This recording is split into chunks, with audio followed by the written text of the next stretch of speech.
Hello and welcome to All for United. We are here again with our match predicting, not with Coco, that would have been superb. What a great start to the show that would have been. But we're here for our match preview of Manchester United away to Crystal Palace. You might have spotted there's no Crystal Palace fan. I could begin my hilarious banter by saying that they were just too scared of Manchester United and they didn't want to come on. But it's not the case. We did find a fan. We was going to get him on, but unfortunately he's moving house, so it was a little bit tricky. And therefore, we just decided to fill up with Manchester United fans. So it's a good old-fashioned Manchester United-a-thon on this one, but it will still be sticking with the same old short-form content for our previews. So there should be no more than half an hour. My thanks to the boys for joining us this evening. They are, of course, Mr. Andy Bean, just below us there. How are you doing, sir? There we go. I'm good. Glad to be back on the show. 2 wins for United. Hopefully we can get 3 in a row on the weekend. That would be nice, but I'm sure we'll get into that. We certainly will. That would be absolutely amazing. And, of course, just to my left there, we have got Daz. How are you doing, young man? You all right? Yeah, I'm good. It feels nice to have slept this week. You know, Man United not been giving me no nightmares. So hopefully this good run of sleep will do me good. I think you're right. Absolutely. We are sleeping well. It's been a wonderful week for Manchester United. And actually, that's probably a good place to start, Andy, insofar as we had a 3-0 win at the weekend. We had a 7-0 win against Barnsley. It's 10-0 on aggregate. It's one of those weird seasons again already, isn't it? Because the results are fluctuating. We had some good ones. We had some ones that have been a bit questionable. But the one thing, the one undercurrent under all of that has been that the performances haven't been bad. Mm-hmm. There's not been a situation where you can sit there and go, we're absolutely guff. We didn't play well at all. It's not been the case. We may not have been so great in front of goal, but we seem to have found that touch of form that we need now in order to get the goals. Are you confident moving into Saturday's game against Crystal Palace that we can maintain that level of clinicality in front of goal? Well, I think so. I think it's very, very much right what you said. We haven't really played bad in any of the games. Maybe sort of half hour, 40 minutes against Liverpool, we were kind of poor when the game was kind of getting away from us. But I think all the other games, it has just been that clinical edge. And I know people will say it's only Barnsley and all that, but that result has been coming where we've put a few past the team. It really has been coming. We probably should have done it against Fulham. We had good chances against Brighton as well. We obviously scored a few against Southampton.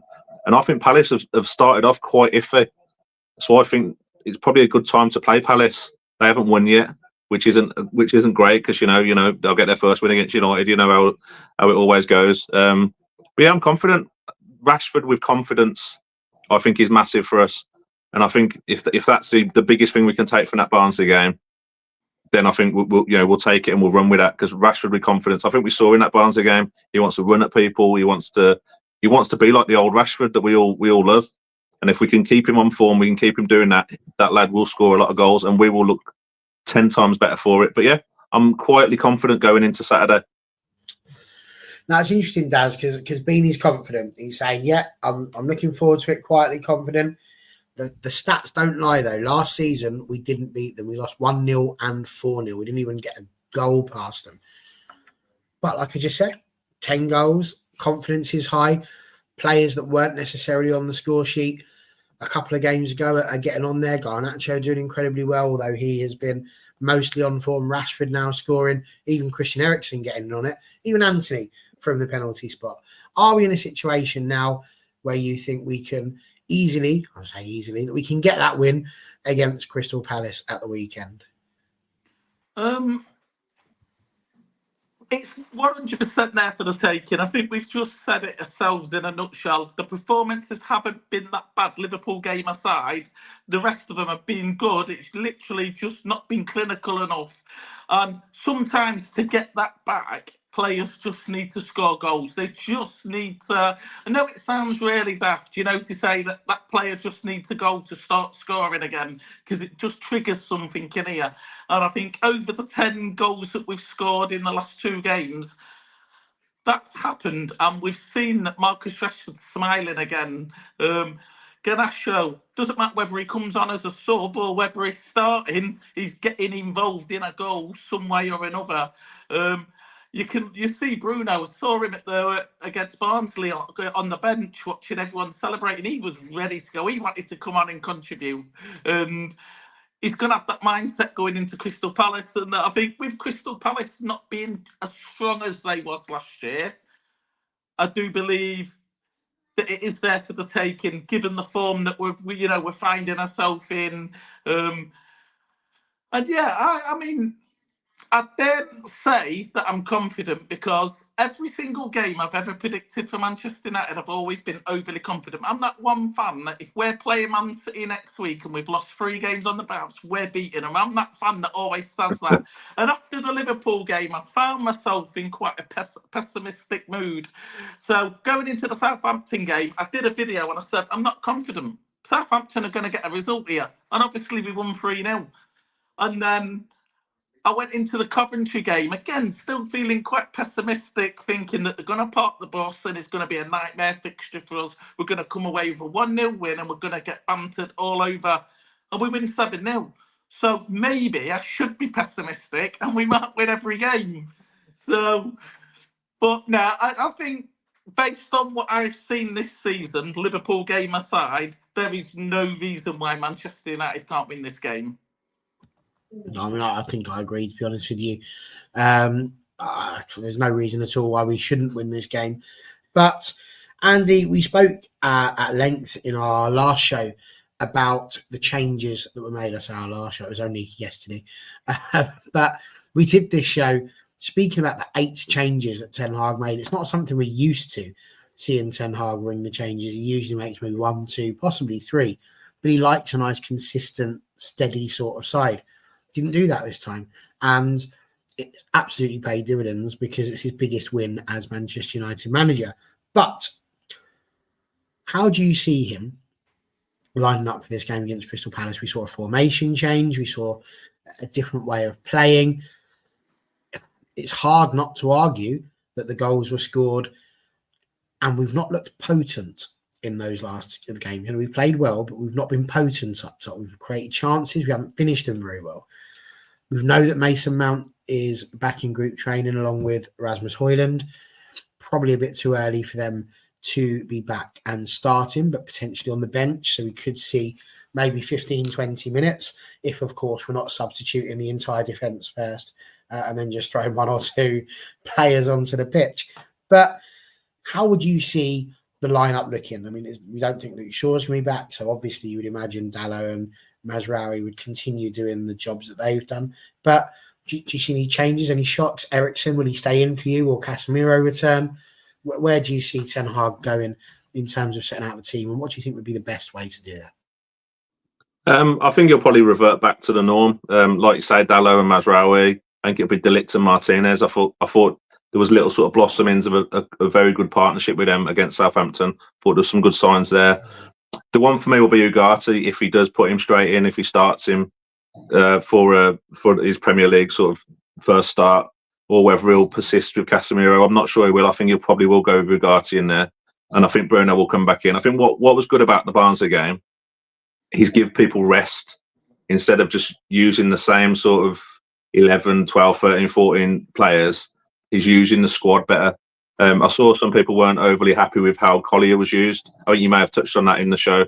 But he was someone was having a rest for him, getting those minutes, do you know what I mean? Which I think is probably more important over the long run. I think Collier will find his own position in the squad anyway.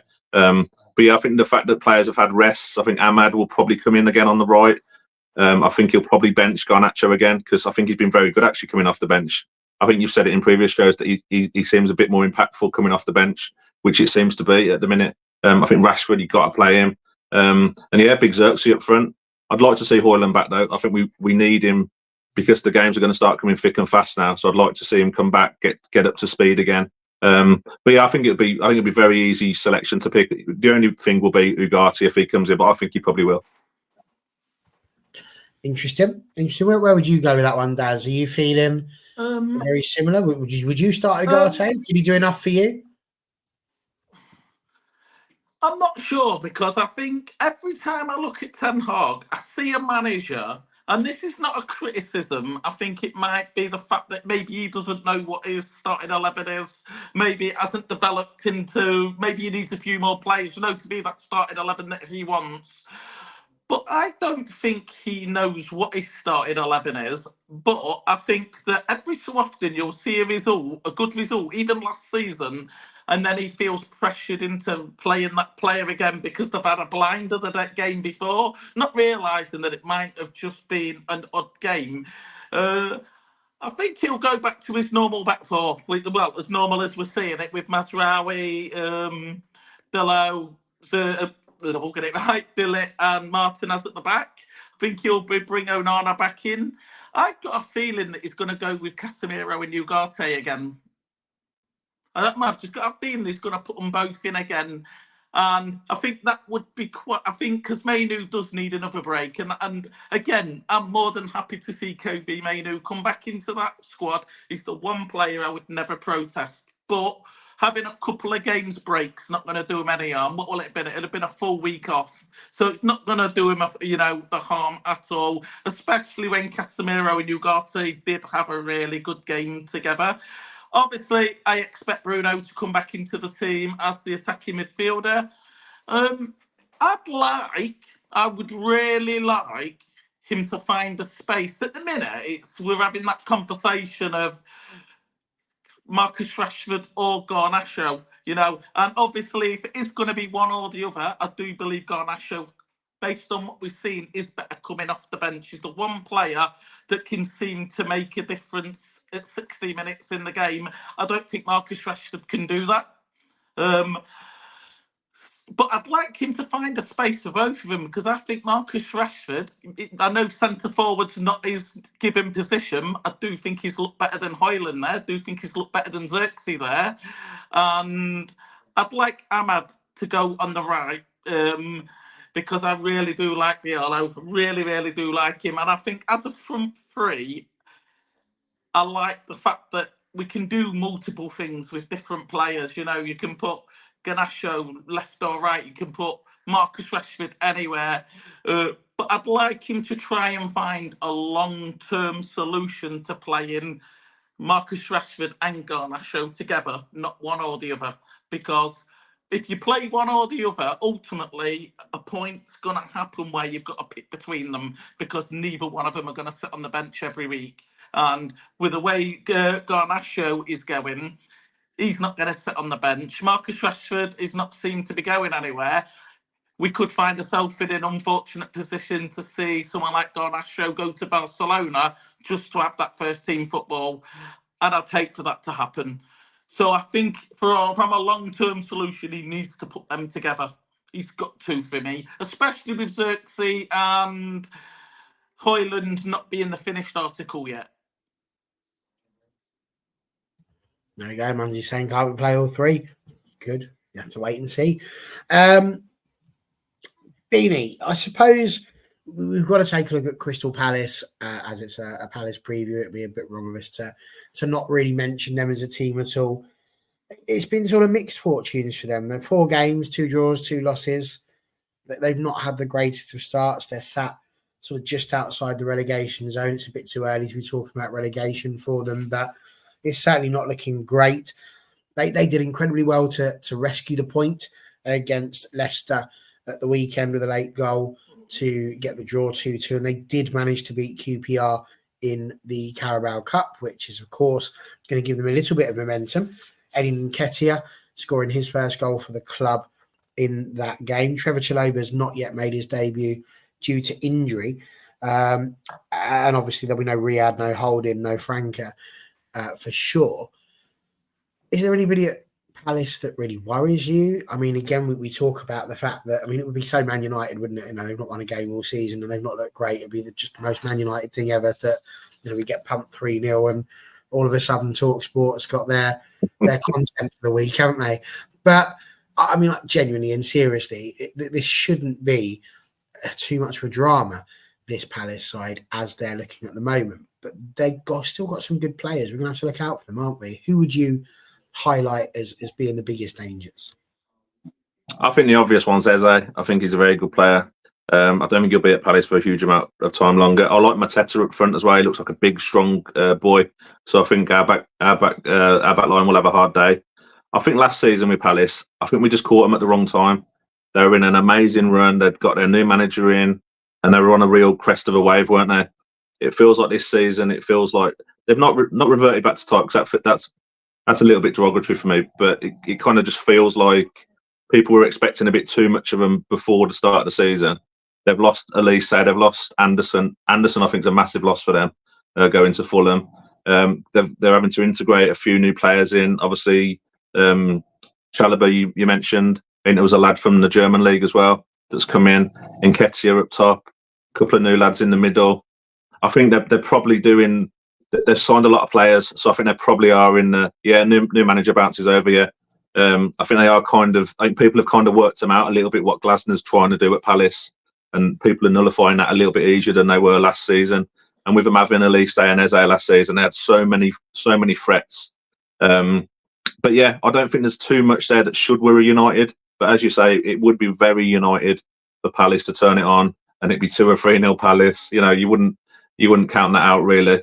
But it's Eze for me. It's Mateta for me. Nketiah is okay, but the fact he's not at Arsenal anymore, I think, says that he's not that great really. I mean, we should be able to handle him. But yeah, if we do our stuff, I don't see too much of an issue with that result. I wouldn't go off last season's result. I wouldn't judge last season's result of what's going to happen Saturday. No, and I think Daz, to be fair, you look at people like Michael Elise, not at the club anymore, so they've not necessarily got the same type of players as they had last season. But Palace, what sort of threat do you think they do pose for us at the weekend? Because at the end of the day, any team can beat any team in the Premier League. We know that, and every team has to turn up and play their best. If United play their best, they're going to beat Manchester United. They're going to beat Crystal Palace. They can't beat themselves. They're going to beat Crystal Palace. There's no problems there. But we also know that if Crystal Palace turn up and we don't, and we dither and dally and delay, there's a chance they could get that result against us. Who would you be highlighting? What worries you about Crystal Palace? I don't think there's any particular player at Crystal Palace that worries me. I know that sounds really cocky given the fact that Manchester United have had their struggles, but even at our worst, they are still very much below us as a club in every single way, shape or form. I don't think there's a single player that would even challenge for our starting lineup. And that's not me disrespecting them. I've got loads of respect for professional footballers from, all tiers of football. What worries me is 2 things. Number one, Manchester United do always look like they've got a mistake in them. Always. It always just looks as if there's disaster waiting to happen. I mean, we saw that with Casemiro against Liverpool. It's like you're waiting for that. But because that is definitely a thing at Manchester United, there's always an error there. There's always a crisis on the pitch happening. Manchester United always fall apart. And because of that, we're not feared as a football club anymore. Every single team, from Man City at the top to Southampton at the bottom, come to us thinking that they can get a point at the bare minimum. They can get 3 points. And that worries me because they're going to come at us with the mentality that we can get a point, and rightly so. Well, we can get 3 points, and rightly so. And when a team's got that mentality, I'm a firm believer that if you've got the right mentality, you can cover the deficit that your quality loses, if that makes sense. You can, the players get behind that. We're going to get 3 points. Man United, we just need to force errors out of them, And that's what worries me. I think we are our own biggest enemy. Reasonable enough. I think the thing as well that we have to mention, we've spoken a little bit about the forward line and how that's going to look. When you look, I mean, we played this match 66 times in the past so far, and the away fixture for this, we're on a 50% win ratio. We've played 28, we've won 14, we've drawn or lost the remaining 14, 8 draws, 6 losses in this fixture. But what I find interesting is that Crystal Palace have been a team that we have played every season for over a decade now. And when you consider that, the amount of players that we've got, you would think we'd have a reasonable amount of goals against them. 34 in the away fixture specifically. We've scored 115 goals against Crystal Palace so far. What I find really interesting is that when you look at our top scorers against Palace, you're looking at Bruno Fernandes, you're looking at Marcus Rashford, as you would imagine. How many goals do you think they've each scored against Crystal Palace over the course of the last few years? 4 or 5, maybe, if that. How many would you probably be in the same sort of area, 4 or 5. But they both scored 2. Wow. Our highest. And this is what I find really interesting. So when you look at it, our goals against Crystal Palace have really been sort of dotted around, to be honest with you. Obviously, we didn't score last year. The season before, Garnacho scored, Casemiro scored, Martial scored, Fernandes got his couple in 2023. Fred is obviously on that list, Donny van der Beek. Martial had a second goal as well, Dan James. Even Romelu Lukaku, when you go back that far. But actually, we don't have a pedigree, I suppose, of scoring goals against Crystal Palace. So with that in mind, where do you see the goals coming from this weekend, Beanie? They'll be the usual candidates, won't they? Like I said earlier, I think Rashy on form is a real danger. And if the League Cup game's anything to go by, he looks hungry. He looks like he wants to have a go, and so I wouldn't be surprised at all if Rashford nicked in with a goal or 2. But I think you're looking at Rashy, you're looking at Fernandes. I don't think Fernandes has actually started the season off great, so I'm kind of hoping for him to start kicking into gear a little bit. I think he started the season quite slowly. But yeah, I think you got Rashy, you got Bruno. Garner's always good for a goal. I think it'll be the usual suspects. But now I've said that, it'll probably be Delict or Martinez, or But yeah, I think it'll be the usual suspect. I'd fancy a Rashford goal on Saturday. Fair enough. How about you, Daz? Where do you see the goals coming from? I think they're going to come from the wings. I think, depending on what wing partnership we go for, I can see the goals coming from Garnacho, Rashford, Ahmed, them sort of players. Because I think them players will find it a lot easier to get behind that Crystal Palace backline than they would have against, a better team. I think Marcus Rashford would use his pace a little bit better. Ahmed is just so raw. You don't know what he's going to do, and he can do anything. I think because of that, we're going to get behind him, and I think it's going to come from the wings. Because I think if we're going to play a forward, it's going to be Xerxes, because I don't think Højlund will come straight back into that mix, and he'll play a lot deeper, and I think he'll allow them wingers to sit in front of him, and sort of invert in. So I think the goals are going to come from the wings. Fair enough. 66 games, like I say, against Crystal Palace. And there have been 4 red cards in this fixture for Manchester United. And I just wonder if any of you can remember the first. Cantona by chance? Absolutely. I wasn't being evil this time, Beanie. I wasn't trying to get it to come up with, I don't know, Billy Meredith from 1903 or anything like that. Was that the Southgate one? Did he stamp on Southgate, or was that Southgate? He fouled Southgate, possibly? And then obviously as he's going off, yeah, into the crowd. And that's probably the game that United fans look at and remember the most when it comes to these games against Crystal Palace, was that particular match. And obviously, I mean, it wasn't the greatest of days. Like I say, he was sent off. He kicks the Matthew Simmons, I think his name was, on his way out of there. I wondered if you guys had any memories in particular of this fixture, other than that particular moment. As I said, 3 other ones: Roy Keane, Chris Smalling, and Casemiro are all players that have been sent off. Casemiro, obviously, last season. The choke one. Have anything? The choke. Yeah, that was a joke. But yeah, any sort of other memories that come out for you in this fixture, Beanie? I have a recent one. Was it Matic a few seasons ago? He scored an absolute worldie quite late on. I think we won 3-2 possibly. And I think that was at Selhurst Park. And yeah, I remember Matic scoring a very good goal late on to win us that game. It was quite a tight game. That would be my most recent memory. But yeah, like you say, I mean, go back to the Cantona Southgate game. That is, every time you mention Palace to me, that just automatically comes to mind. Him kicking the fan. But yeah, I love that you called that recent. That was March wow, 2018. recent-ish. Recent-ish, yeah.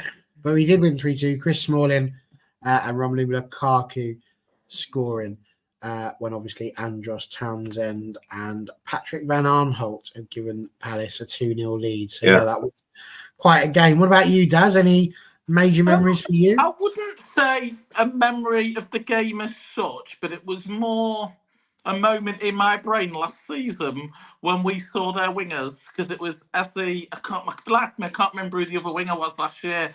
But we see a team like Crystal Palace. Now you mentioned they've been in the Premier League for over 10 seasons.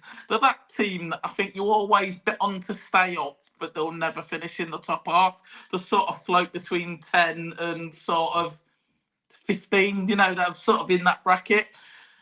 But to watch how easily their wingers that just had a bit of speed beat our back line last year was just made me realise how poor that back line was and how important refreshing that this summer. That was the most important thing for me, stabilising the back. And if a team like Crystal Palace can make us look weak at the back, we're never going to challenge for a title. No, fair enough. To be fair, that was a weak back line. It was Evans and Casemiro that night, if I remember rightly. It wasn't a great back line. Yeah. I mean, it wasn't. No, it wasn't a great back line. It's very difficult to suggest otherwise on that one. It was a fairly horrid sort of game. I think on the whole, just kicked over something there as well. But it was, we had Dallo, Wan-Bissaka, I think was at left back as well. Yeah. We had Eriksen, Mainu, Anthony, and then Mason Mount, Garnacho, and Højlund were the starting lineup. We only saw 3 subs come on. Amrabat, Diallo, and Ethan Wheatley came on for the last 10 minutes as well. So, yeah, it was a strange one. That's for sure. Boys, as I said, it's short form content, so we are nearly out of time. But it would be remiss of me not to ask you the burning question. What's the score going to be? I reckon 2-1. Rashford and Xerxes for us. 2-1 United, I'm going to say. I've got to be honest. We saw Xerxes score, and he's been just sort of off the boil a little bit with those goals. I just sort of been a fraction too late in a lot of things. So I'd really like to see him get on the score sheet and just maintain that little bit of confidence that he had. Yeah. But fair point there. Daz, what do you reckon? He's saying no clean sheet. What are you going for? I'm going to go back to being quite optimistic. I'm going to say 3-0. I think we'll get a clean sheet. I think that back line looks incredibly confident at the minute. And, getting a couple of clean sheets on the bounce, regardless to who we played, is going to do the world of good. It looks and feels not back to normal, but stable. And I think Garnacho's got an hat-trick in him. I keep looking. I was hoping he'd have got it earlier in the week, but I just think he's got an hat-trick in him. I think he wants it. I mean, you could see it against Barnsley. He wanted an hat-trick. And I think if he starts and he gets a goal early, we know he's going to get a second goal. And then I think he'll just be sniffing for that hat-trick for the rest of the game. And I think he'll get it. So I'm going to go 3-0 with a hat-trick for Garnacho. But I don't mind who scores them. I mean, that's incredibly, incredibly interesting. Do you know the last time we had a player score a hat-trick in this fixture, Daz? What's up? Can you remember the last time? Well, you won't remember it, but can you think of the last time we had a hat-trick in this fixture? I don't know. 1971. Wow. Mighty Who was Dennis. you on then? Dennis Law. And before that was Joe Spence in 1924 when he knocked 4 past Crystal Palace, which is half of the goals that he scored in total against So it would be nice, like I say. We due one, definitely. Yeah. The sad thing is we're going to lose 4-0 because you just said we only started playing well once you started being a little bit more pessimistic. So that's all gone a bit wrong. So we'll see. I do think it'll be quite a physical game, though. So Crystal Palace always seems to be a physical game, and so I do think it'll be quite physical. But I think we'll come out on top because we've got the Lissandro Martinez's, you've got the Ugarte's. I think even Casemiro, when it gets tough, he's happy to get stuck in. No, I agree. I think it'll be a massive type of game. And NT just saying here, sorry, we've not been yapping as usual, having a late dinner because I got home very late. I mean, it's no excuse. I've been literally on the computer sorting out 2 shows and I haven't even really had dinner. I had a couple of little hot dogs and that was me lot. So I think you need to get a grip. I'm joking. You don't have to talk about these things. Not a problem whatsoever. It's a preview and we wanted it to be half hour. So it's probably a good job he wasn't interrupting us with questions because it would end up being 45 minutes to an hour. And we do like to get ourselves sidetracked on these live shows, but well done, everyone. You've let us get on with it today. I'm not sure what I would predict, if I'm honest with you. My heart really wants to go for a clean sheet. As Dad says, I think we've just got the defence have just done really well together this week. Palace have always got that opportunity to just go and nick one, and he is just that sort of guy that would relish nicking one against an Andre Onana. But I think I'm going to go 2-0. I think that's what 2-0, I think, is what I'm going to go for. So, yeah, don't ask me where the goals are coming from, though. I haven't got a clue. Yes, it could be any of them, but I would like to see Rashford back on the score sheet. Well, there we go. That's that then. Thank you very much, boys, for joining us. Daz, give a little shout out. Where can people see you over on old Tickety Tuck? Yeah, I'm over on TikTok. That's Stay Controversial. I say it every single time I'm on, but honestly, follow the argument and you'll find me. It's ironic, really, because he never has an argument when he comes on here, which is, I don't know what that's telling us, whether we just think the same as him or what. But behaving himself. I'll put it down to me. I don't tolerate it. I'm not interested. But there we go. Beanie, where can people find you if they wanted to? I know you've got a little platform over there as well. Yeah, TikTok Beanie, TikTok at MUFC Beanie 7, and then Twitter Andy Bean 84. I think Twitter is. I'm rubbish at these handles. You should know that by now. I'll tell you something, Beanie. The stupid thing is, and I genuinely, I just sat there and thought to myself, if somebody asked me what was mine, I could probably. You just never use them, do you? No, so but then again, I'm not advertising mine, so there we are.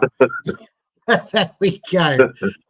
Listen, it's been brilliant. I've really enjoyed it. It's been a superb evening. I'm going to go and watch something from season 2 of SWAT, which I've really been enjoying on a streaming service that we probably won't advertise, but that rhymes with sticks. So I'm off to go and watch that. Daz, I think, is going to go and have a nice little pint after a nice evening of sitting in a car whilst golf's been going on. And Beanie, I think, legend has it, he's actually going to sit on that sofa. So we shall find out how. Listen, it's been brilliant. I'm looking forward to it. We'll be back probably Saturday night, if I'm honest with you, because the game should be finished by then. So it really will be a match reaction. I'm looking forward to it. Hopefully you are too. Have a wonderful couple of days. And Saturday's going to be even bigger because the Man United women will be kicking off their season on Saturday too. So it's a big old Man United day. And we'll look forward to seeing you then. Take care, everyone. Goodbye.